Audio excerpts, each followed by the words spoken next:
In 1982, the world dismissed a slow British jet. It could not break the sound barrier. Its radar was a generation behind. It carried just 2 missiles. American fighters often carried 8. Argentina's military leaders looked at this jet. They called it an insignificant threat. This was noted in studies published after the war. These studies came from the Marine Corps University. Yet 10 weeks later, it had a perfect air combat record. It had 20 kills and 0 losses. Every Air Force on Earth then wanted one. But here is something often untold. The people who flew this aircraft had their own name for it. The pilots strapped into its cockpit. The ground crews fixed it on freezing flight decks. They worked at 3 in the morning. They called it something else, not a name of pride. This name will make sense later. It is when the victory fades. It is when the true cost is clear. It was a name of fear. This is the Harrier story. It should have been told long ago. The Harrier existed due to one radical idea. It also had one extraordinary engine. In the late 1950s, a team at Hawker Aircraft began this work. Sir Sidney Cam and engineer Ralph Hooper led them. They pursued a concept most pilots called impossible, a jet that could take off and land vertically. No runway was needed. Its success came from the Bristol Siddeley Pegasus engine. Sir Stanley Hooker designed it. This engine had 4 exhaust nozzles. 2 were on each side of the plane's body. They could rotate backward for normal flight. They could also point straight down for vertical lift, nothing like it existed anywhere. On October 21, 1960, the experimental P-1127 prototype first hovered. This happened at Dunfold Aerodrome in Surrey. The strange aircraft simply lifted straight up. No runway, no catapult, no wire was needed. It developed through the Kestrel testing program. American, British, and German pilots all tested the concept. It became the Harrier GR-1. It entered Royal Air Force service in 1969. This was with No. 1 Squadron. 10 years later, the Royal Navy got its version. This was the Sea Harrier FRS-1. It joined the fleet in 1980. It flew from new Invincible-class carriers. It was barely 2 years old.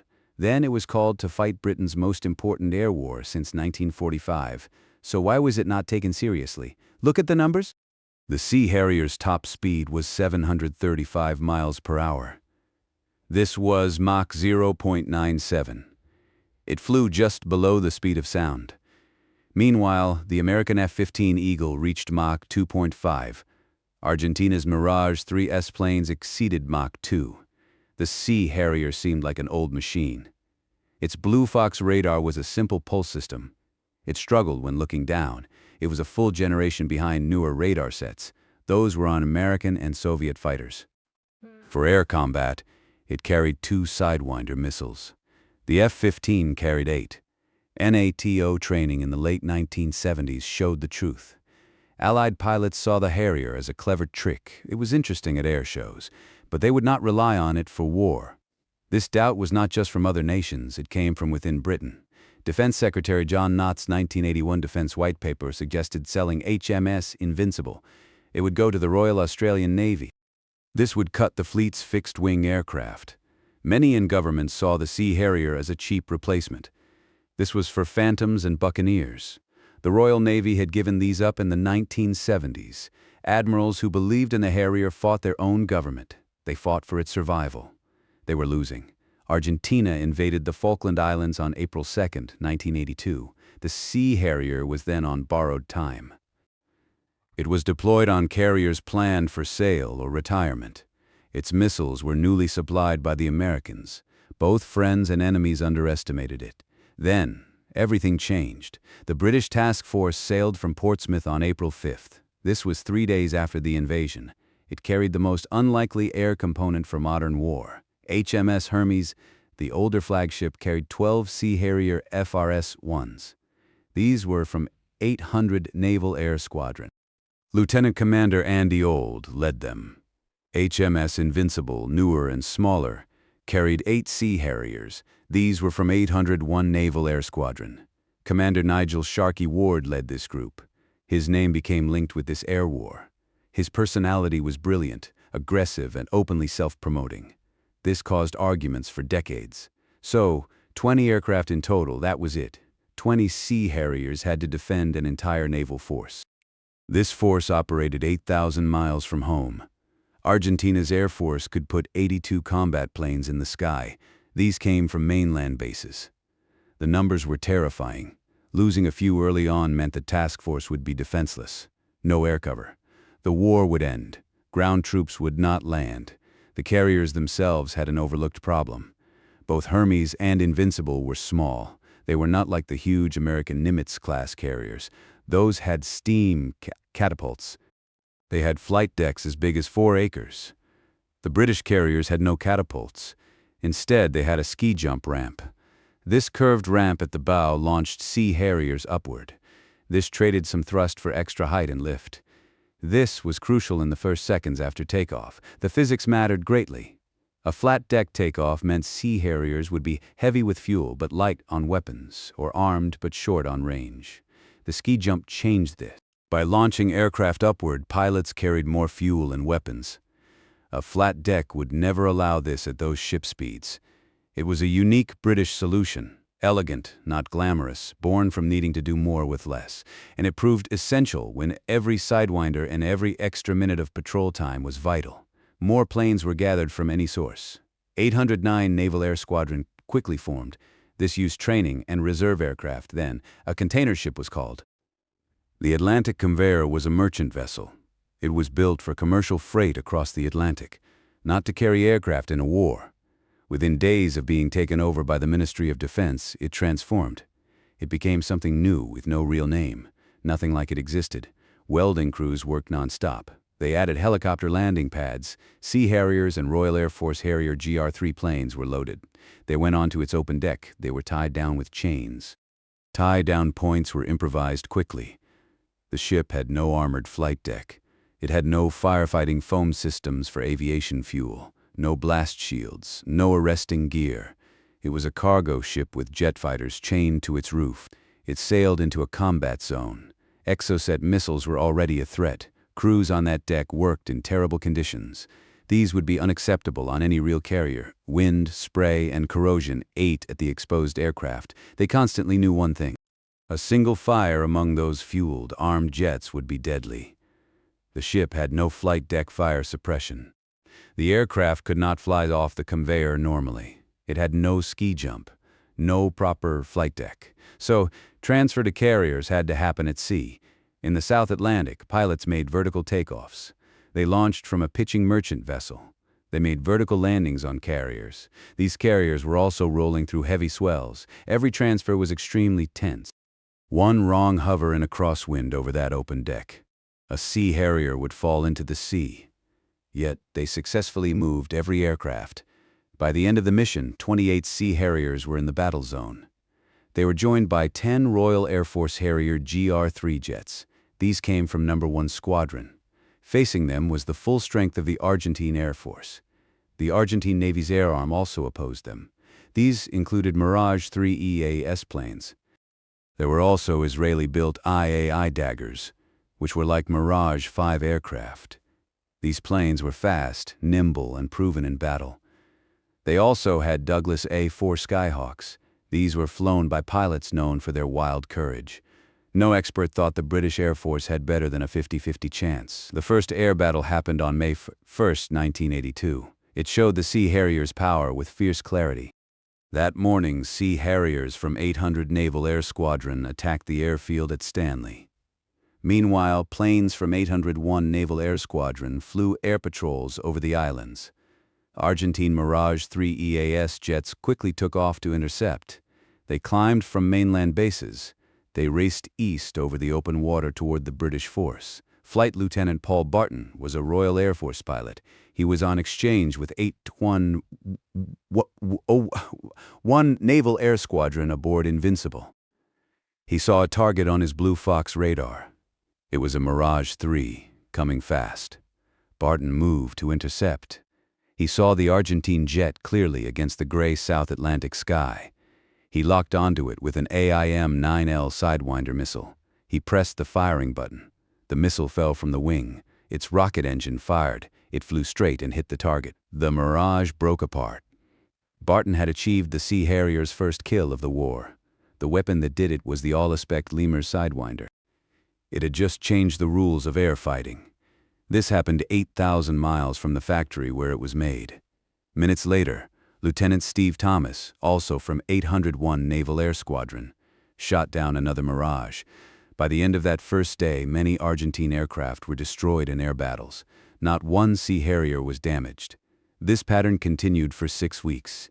Every day brought the same outcome. The Sea Harriers were outnumbered. They were also subsonic.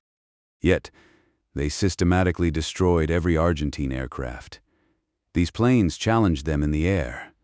The peak of this action was on May 21st.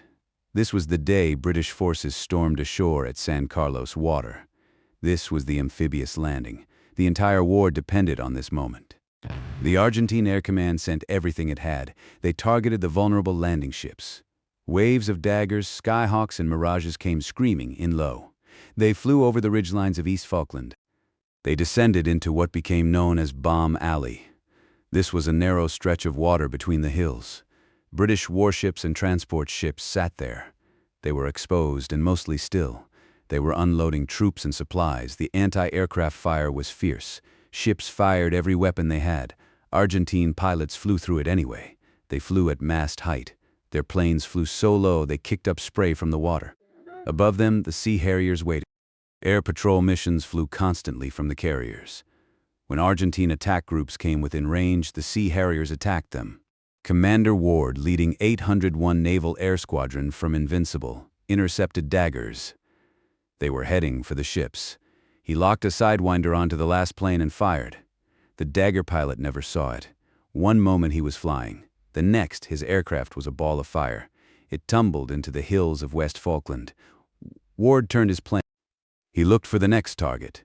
He knew that every Argentine plane he destroyed in the air meant one less plane for the ships below. Those ships carried Royal Marines and paratroopers. Lieutenant Commander Mike Blissett of 800 Naval Air Squadron destroyed another dagger that day. The battle reports from that time describe fights lasting only seconds. The difference between life and death was quick. It was the time it took a Sidewinder missile to get its lock. What made the San Carlos battle so important was not just the kills, it was also the timing. Down below in that narrow stretch of water, thousands of British troops were landing. They were getting into landing craft, they were wading ashore, they were setting up the beachhead. The whole mission depended on this. Every Argentine plane that got past the Sea Harrier screen was a bomb. It was heading for a ship full of soldiers. Argentine bombs did hit their targets. British warships in the bay were struck. Some were destroyed. But the Sea Harriers above greatly reduced the Argentine attacks. This allowed the landings to continue. Without them, San Carlos would have been a massacre. In many battles on the 21st, Sea Harriers achieved several confirmed air kills. The Argentine pilots were very brave. Sometimes they were unbelievably brave. They pushed their attack through all the defenses, but the numbers were brutal. Every time they faced Sea Harriers in the air, they were defeated. Studies after the war confirmed the final count. The Defense Technical Information Center cited these figures. 20 enemy aircraft were destroyed in air-to-air combat. There were 0 Sea Harrier losses due to enemy planes. Some studies raise the total to 21 or 23. This depends on which claims are accepted after review. The destroyed planes included Mirage 3 EAS jets. They also included IAI daggers. A 4B and a 4C Skyhawks were also among them. An English electric Canberra bomber was lost. A Lockheed C-130 Hercules transport plane was too. An Aermacchi MB-339 and a Puma helicopter were caught in flight. 6 Sea Harriers were lost during the war. 2 were lost to ground fire or missiles from the ground. 4 were lost to accidents during operations. This included one mid-air crash in bad weather. But not one single Sea Harrier was shot down by an enemy fighter plane. Throughout the war, Sea Harriers flew over 1,100 air patrol missions. They flew from 2 small carriers. These ships rolled through freezing South Atlantic waves. The GR-3 Harriers added about 126 ground attack missions. It was the most unequal air battle result. It had not been seen since the Pacific-Turkey shoots of earlier wars. This was achieved by the very aircraft the whole world had dismissed. 2 main reasons explain the success. First, there was the AIM-9L Sidewinder missile. It was nicknamed the Lemur. The United States supplied it to Britain just before the war. Older Sidewinder missiles could only be fired from behind. They needed to lock onto hotjet exhausts. The Lemur was the first true all-aspect version. It could find and track targets from any angle. From the front or the side, it did not matter. Argentine pilots had learned to beat older Sidewinders. They would turn to show their cold side. That move was now a deadly mistake. They were being shot down from angles they thought were safe. One study called the AIM-9L Her Majesty's Death Ray. Most of those 20 kills were made with Sidewinders. Many of these shots were from positions that were impossible just a year before. The second reason is hard to believe if you have not seen it. It is called VIFFING, or vectoring in forward flight. Imagine a normal dogfight. 2 fighter planes fly in a circle. Each pulls harder to get behind the other. How sharply you can turn is controlled by physics. Airspeed and wing design set strict limits. There are no exceptions unless you are flying the only aircraft on Earth with rotating engine nozzles. Now imagine the Harrier pilot in that same turning battle. He reaches for the nozzle lever. It is next to the throttle. He turns the 4 Pegasus nozzles. These are the same ones that allow vertical flight. He rotates them partly forward, maybe 40 degrees below horizontal, or 60. Instantly, the engine thrust changes. It was pushing the plane forward. Now it pushes partly downward and backward. The Harrier slows down very quickly. It slows much faster than any other fighter can. This is even with air brakes or cutting the throttle. At the same time, the turn gets much tighter. The vectored thrust pulls the plane's path. It changes direction in a way that air movement alone cannot. To the Mirage pilot chasing him, the Sea Harrier seems to stop in the air. It then pivots. The Mirage pilot cannot slow down fast enough. He flies past the Harrier. He goes from being in a good firing spot behind it. He ends up in a bad spot in front of it. In the 2 or 3 seconds it takes him to understand what happened, the Harrier pilot has reacted. He has turned the nozzles back to full rear. He has sped up, and he has fired a Sidewinder into the Mirage's exhaust. How much VIFFING was actually used in the Falklands is still discussed. The true answer is more important than a dramatic one. Commander Ward himself stressed other key factors. He highlighted smart tactics and teamwork. He also pointed to the Sidewinder missile. He placed these above VIFFING as the main reasons for success. Some pilots reported using partial nozzle rotation in battles. Others said the Lemur missile's ability to fire from any angle ended most fights quickly. They did not even get to close-range combat. What is clear is this: VIFFING gave Sea Harrier pilots great confidence. This was true even in close battles. The missile usually finished the fight first. Argentine pilots knew the Sea Harrier had a unique ability. No other fighter plane in the world could do what it did. This knowledge changed their battle plans. It reduced their aggression. It made them pause. Whether VIFFING directly won individual kills is unclear, or if it simply made kills unnecessary by making enemies cautious. Either way, the impact on the air war was the same. While the Sea Harriers ruled the sky, the Royal Air Force's Harrier GR-3 planes fought a different war. It was arguably more dangerous. These 10 GR-3 jets were from No. 1 Squadron. They were not set up for dogfighting. They were ground attack planes. They were sent to hit Argentine positions. They did not engage in air-to-air combat. These missions were extremely dangerous. The pilots who flew those 126 ground attack missions knew the risks. They understood the dangers every time they attacked a target. Still, they flew them. Most stories skip a part of this history. It is almost too dramatic. Argentine helicopter pilots around the Falklands flew in extreme fear. It was near paralysis. The Harrier could do something no normal fighter could. It haunted their thoughts. It could hover. Think about this. A standard jet is fast but predictable. It must move forward. You can hear it approaching. The Harrier with nozzles pointed down could hide. It could lurk behind hills or rocky areas. It stayed still. It was invisible to radar. It waited like a silent trap. Argentine helicopter pilots knew this. They flew supply and troop missions across East Falkland. At any moment, a Sea Harrier could rise. It could appear from behind any part of that treeless land. It could turn and kill them instantly. This was not a high-altitude, fast interception. This was a jet fighter hiding behind a rock, Sea Harriers destroyed many Argentine helicopters. They hit them in the air and on the ground. On May 1st, attacks on Goose Green Airfield caught several aircraft. Throughout the war, Argentine helicopter flights were severely limited. Many missions were pushed to darkness or bad weather. These were the only times the ambush risk was low. The strategic impact was huge. It went beyond individual helicopters destroyed. It crippled Argentina's ability to resupply and reinforce its troops. This contributed directly to the British victory on the ground. The vertical takeoff and landing ability was seen as a trick before the war. But it turned the Harrier into something unmatched. It became a jet-powered ambush predator. It had a fighter's killing power. It also had a helicopter's ability to hide. The world's response was instant. It was also driven by business. Before 1982, VTOL was just an oddity. After 1982, nations that had shown little interest quickly wanted to buy them. India confirmed orders for the Sea Harrier FRS-51. They operated these from the INS Virat. This was the former HMS Hermes. It was the same carrier from which 800 Naval Air Squadron had fought in the Falklands Air War. Spain bought the AV-8B Harrier too. Italy ordered AV-8B planes for its navy, the Marina Militare. Thailand later used former Spanish Matadors. These flew from the HTMS Chakri Naruibet. The biggest change happened in Washington.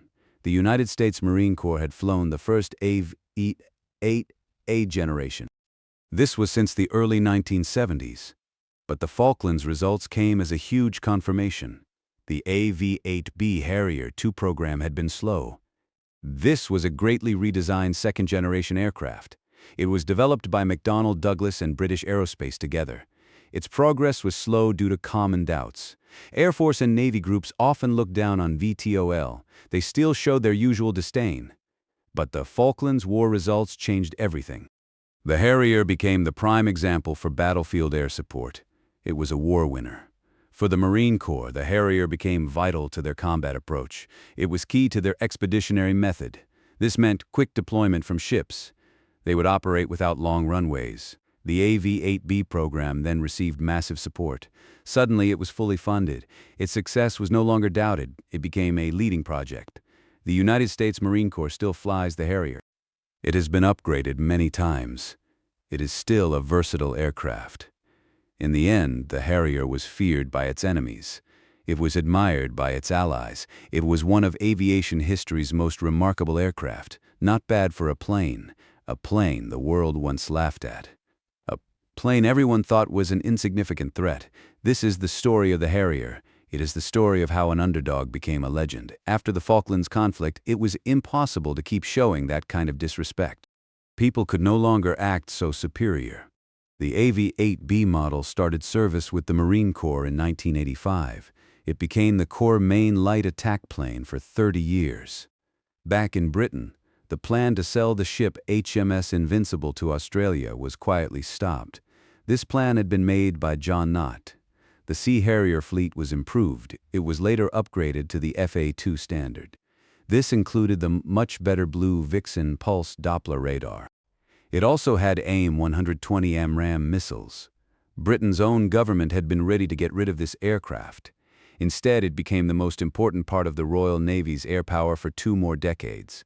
The Falklands conflict did more than just prove the Harrier's worth. It actually saved the aircraft from being removed from service. Now the story takes a different turn. Any film that just ends with the Harrier being proven right tells only half the truth. Do you remember the name it was given? The one pilots and ground crew used? It was not a name born out of respect. Marines called it the Scarier. This was not a joke. It was more like an admission of fear. Pilots said the aircraft became unstable during its transition. That single word described many frightening moments. Marines who flew the Harrier felt terrified during vertical operations. They were scared to death. This was the change between flying forward and hovering in place. The aircraft balanced on a column of engine power. It felt like it was held by a prayer. Uneven forces could throw the jet sideways very quickly. Humans could not react fast enough to correct it. Everything the Harrier did so well in a fight could also kill you. This might happen on a routine training flight on a Tuesday afternoon. The first AV-8A model flown by the Marines had a worse name. They called it the Lawn Dart. That is what it looked like when it crashed, and it crashed very often. About 1/3 of all AV-8A and TAV-8A planes delivered to the United States Marine Corps were destroyed. These were lost in accidents, not in combat. 1/3 were lost, not in war. They were not hit by enemy fire. They were lost to the harsh physics of single-engine vertical flight. An engine failure during a hover meant no airspeed. It meant no altitude. There was no time to eject from the plane. The way it was built was simple, and it was unforgiving. Every normal fighter jet has safety margins. These are built into its basic design. If a twin-engine jet loses one engine, it still has another one. If a normal aircraft stalls, you have height to recover. The Harrier had none of these during vertical operations. It had only one engine. It had no forward speed to create lift over its wings. If the Pegasus engine sputtered during a vertical landing, the pilot was in danger. If a turbine blade broke, or a fuel system briefly failed, anything could happen. The pilot was sitting in a multi-ton machine. It would instantly become a rock falling to the ground. The ejection seat might save you if you were high enough, but often, at 50 feet in a hover, you were not. The crash rate for all Harrier types was very high. It was among the highest of any Western military jet plane. Pilots died during training. They died in normal operations. They died doing the very thing that made the Harrier special. This was the thing that won the Falklands conflict, because that thing was always by its nature very dangerous. Even the 4 Sea Harriers lost during the Falklands conflict itself tell a story. These were lost due to operational issues. One was a mid-air crash in bad weather. Another was controlled flight into the ground. This happened in the terrible South Atlantic conditions. These were not a lack of bravery or ability. They were the cost the Harrier demanded. It did things no other aircraft could do. It faced conditions no other aircraft was asked to handle. And then there is a story that explains everything. It is not just an old tale told by ground crew. It is a real event. It was so amazing that it became one of the most famous moments in British naval aviation. On the night of June 7, 1983, Sub-Lieutenant Ian Soapie Watson was flying. He was part of 899 Naval Air Squadron. He flew Sea Harrier ZA-176. It was a routine training flight from the ship HMS Illustrious. This ship was operating in the Atlantic Ocean. Watson lost contact with his aircraft carrier. His radio stopped working. His navigation systems could not find the ship again. He was alone over the open ocean at night. His plane had a limited fuel supply. It was quickly running out. A pilot in a normal jet faces a hard choice in this situation. It is a clear but grim decision. He could find the ship or find another airfield, or he could eject into the sea and hope for rescue. Watson had those choices, but he also had one option that no other fighter pilot had. He had thrust vectoring nozzles. Fuel warnings lit up his cockpit. The dark Atlantic pressed against his canopy. Then Watson saw lights below. It was not his carrier. It was just another ship. It was the MV Aurigo. This was a cargo ship from Spain. Its deck was not made for planes. It was a messy, rolling container ship deck. Salt covered it. It was smaller than any surface the Sea Harrier was designed for. It was rocking in the Atlantic waves at night. There were no lights for landing. No crew was trained to help planes land. There was no room for mistakes. Watson had only a few minutes of fuel left. He made his choice. He brought the Sea Harrier to a hover above the cargo ship. This was the same hover that regularly killed Marine pilots. He tried to match the rolling deck below. It was completely dark. What happened next was not a smooth landing. Watson landed the plane on top of a shipping container. As the Aurigo rolled with the waves, the Sea Harrier moved. It slid backward. The back part of the plane slipped off the container's edge. It crashed down onto the deck below. The container partly broke under the force. The jet stopped, bent, and damaged. Its frame was crushed where it had fallen. It was surrounded by twisted metal. The cargo deck was in chaos. It was never meant to take the force of 9 tons of British fighter jet. The plane had arrived without warning in the dark of night. Watson turned off the engine. He climbed out of the cockpit. He found himself standing on a Spanish merchant ship. It was in the middle of the Atlantic Ocean. He was alive for one reason only. His aircraft could hover. He had been brave enough to try something. No training manual had ever suggested it. The pictures taken after this event became very famous. They showed a Sea Harrier, wrecked and out of place. It sat among shipping containers. Its nose was pointing up because its tail had dropped. The container beneath it was crushed. These became some of the most famous images in British naval aviation history. Nobody cheers when they hear a story like that. They just let out a breath. That story shows the whole truth of the Harrier in one moment. The aircraft's special power saved Watson's life. This was its ability to hover. It could land vertically on almost any flat surface, but the frightening weakness of that same power nearly killed him. This was its single engine. Its reaction controls had no room for error during a hover. A small pause in the engine, a landing made slightly too soon, a sudden crosswind at the wrong time. Any of these would have happened. And Sub-Lieutenant Watson would have been another name. He would have joined the Harrier's long list of losses. Instead, he became a legend. Every Harrier flight was on that dangerous edge. The Harrier always asked for that price. That is the Harrier. The full truth of it is held in both hands. It had 20 enemy aircraft kills. It had 0 air-to-air losses. This was the most perfect combat record. It was in the entire history of jet warfare. This was achieved by a plane slower than sound. The world had given up on it. It flew from 2 small aircraft carriers. This happened in the worst weather on Earth. Pilots launched it off ski jump ramps. They were outnumbered 4-1, but they did not care. It was a ground attack jet. Its pilots ejected over frozen enemy land, and they walked back safely. It was an ambush hunter. It could hide behind a hill. It could scare helicopter crews so much they called off their missions. This aircraft saved itself from being scrapped. It won a war that nobody thought it would fight. But it also had an accident record. This record scared the people who cared about it most. It was a machine that punished tiny mistakes with death. Brave men climbed into its cockpit.